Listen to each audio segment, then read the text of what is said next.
কৈ আহিছে যে আমি দুৰ্নীতি সহ্য নকৰোঁ, দুৰ্নীতি সহনশীল তেওঁলোকে কৈছে।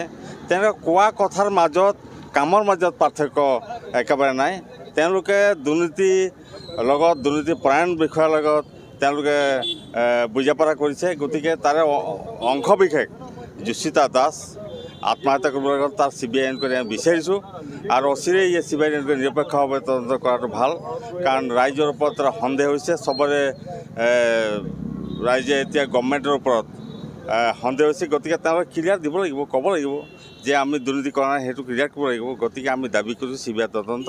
গতিকে অসম চৰকাৰখনে যিটো কয় তাৰ কাম নকৰে। তেওঁলোকে সম্পূৰ্ণ দুৰ্নীতি পোত খাই গৈছে।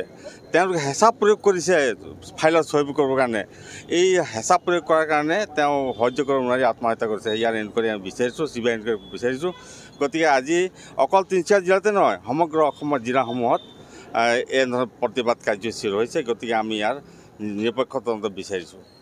অসম প্ৰদেশ কংগ্ৰেছ কমিটিৰ নিৰ্দেশ মৰ্মে অসমৰ বিভিন্ন জিলাত এনেধৰণৰ ধৰ্ণা কাৰ্যসূচী আমি আয়োজন কৰিছোঁ।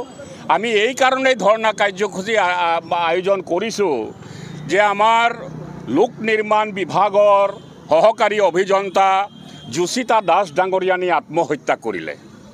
আত্মহত্যা কিহৰ কাৰণে কৰিলে? যে বিজেপি চৰকাৰৰ বিভিন্ন ৰকমৰ দুৰ্নীতি হৈ আছে।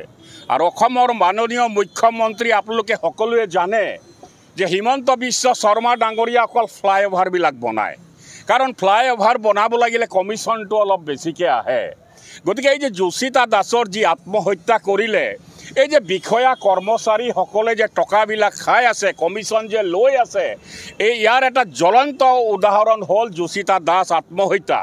তেখেতক ছিগনেচাৰ কৰিবৰ কাৰণে, ফাইলত ছিগনেচাৰ কৰিবৰ কাৰণে ঊৰ্ধ্বতম যিসকল বিষয়া আছে তেখেতসকলে হেঁচা প্ৰয়োগ কৰিছিল। আৰু সেই হেঁচা সহ্য কৰিব নোৱাৰি যুচিতা দাস ডাঙৰীয়ানীয়ে নিজৰ জীৱন বলিদান দিলে। কাৰণ জীৱনটোত তেওঁ দাগ লগাব নিবিচাৰিলেহে নিজে জীৱন বলিদান দিলে।